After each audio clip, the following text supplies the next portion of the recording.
What's going on, y'all? Welcome back to Kid Taj, and today we have another just how good is any young player. Today we're doing Andrew Wiggins. So for the last couple of these, all except for the Giannis one, we were doing guys from the 2015 NBA draft, which I'll say it time and time again, it was loaded, it was stacked, it just has so much promising talent, guys that you think that you can assume that you can make a prediction about, them being great. So we're not doing someone from that draft. We're doing someone from the 2014 NBA draft. It's the first pick from that draft, Andrew Wiggins.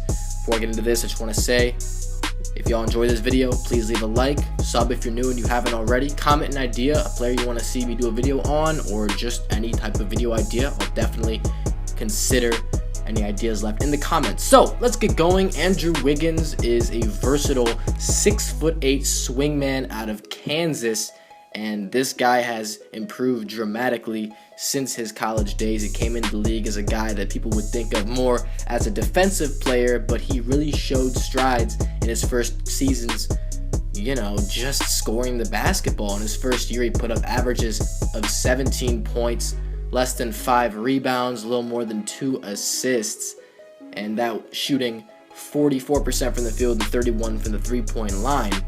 Andrew Wiggins hasn't been any more efficient from the three-point line in his second season, but he did actually increase productivity throughout.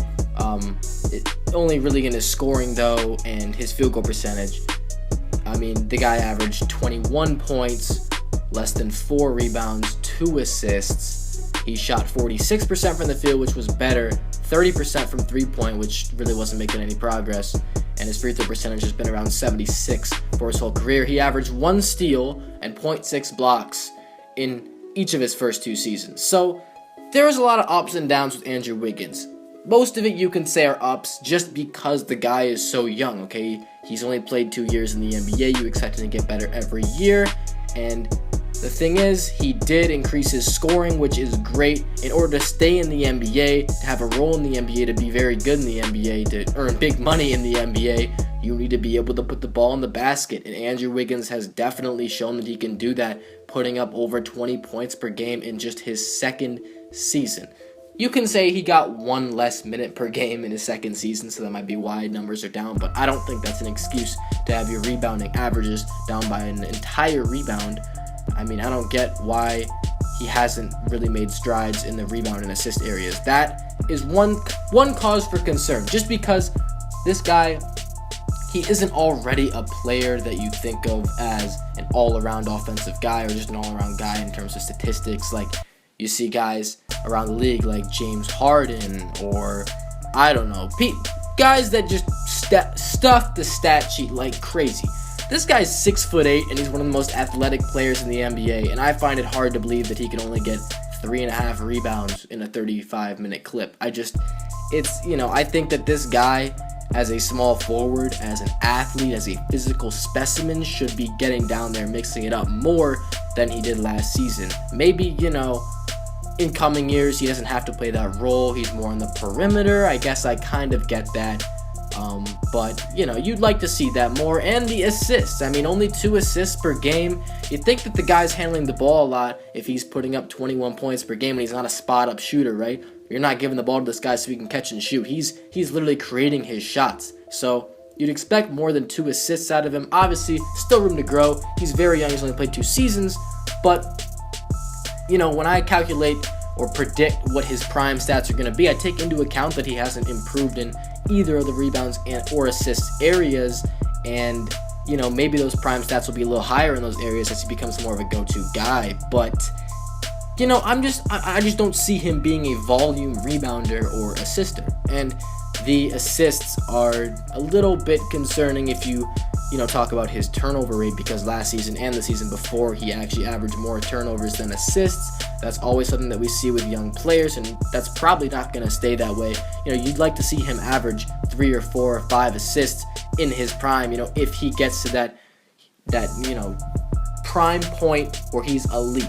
So now I want to project the future for this guy and what things will look like down the road, because he's had 2 promising seasons where he's established himself as a guy that's going to stay in this league for a very long time. He only missed 1 game in his first 2 seasons, and he's a guy that can score the ball well, 21 points per contest on a good field goal percentage of 46%, but usually inside the arc.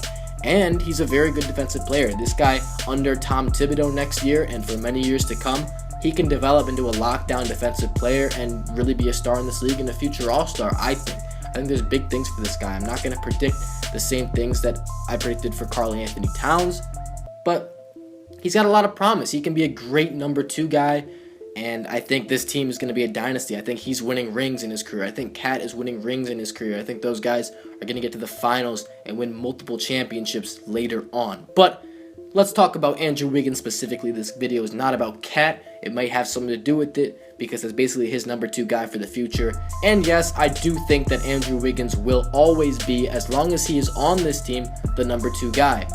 He might be the best number 2 guy in the NBA in a couple years, but I don't think that he's going to surpass the leadership abilities and just the overall, first option abilities that Karl Anthony Towns possesses. I think that, that guy's in a league of his own when it comes to that. He just does more. Wiggins, however, he has his own skill set, and he doesn't need to be as all-around as Cat in order to succeed because he's a number 2 guy. Number 2 players on a team don't often have to fill up the entire stat sheet and be great in every area. They can afford to focus on 1 or 2 areas, which is perfect for Andrew Wiggins because this guy is very good at scoring, at least inside the arc, and he's a good defensive player. That's all he's got to worry about. He doesn't have to worry about setting his teammates up a whole lot. He probably won't have the ball as much as a guy like Towns will.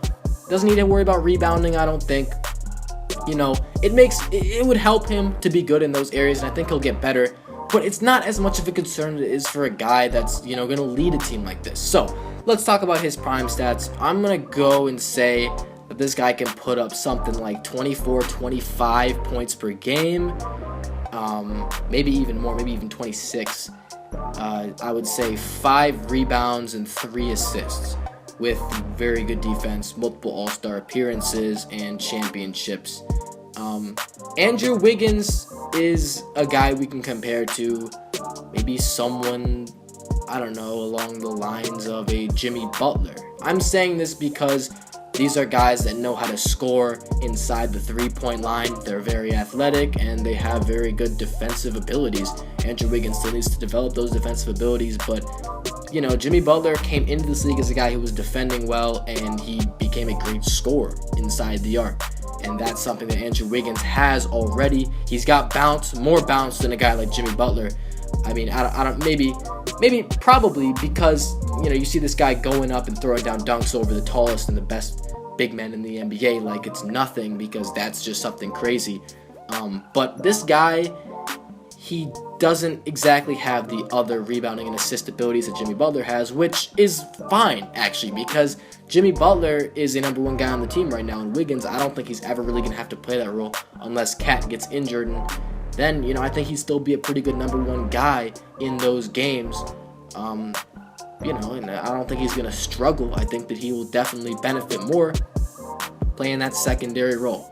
So, yeah, that's what I think about Andrew Wiggins. A lot of promise with this guy, but definitely not seeing him transform into the multi-dimensional LeBron-type player that, a lot of people aspire to be in this league, especially a guy that's 6'8", an athletic small forward. But he's definitely got so much potential to be, a guy in the top 5 scoring, in many years to come, because you look at his points per game clip, he's already at 21 per game after, in his 2nd season. I mean, that's very, very impressive. He's only going to get better, I think, from here on out, and you're going to see a couple more good seasons, and then when him and Cat are at their peaks, oh my God, the league is going to have to watch out for that. And yeah, I hope you all enjoyed this video. Another suggestion for the next player I should do with this, just how good. Yeah, that's going to be it. Please leave a like, subscribe if you're new, and I'm out. Thanks for watching, y'all. Peace.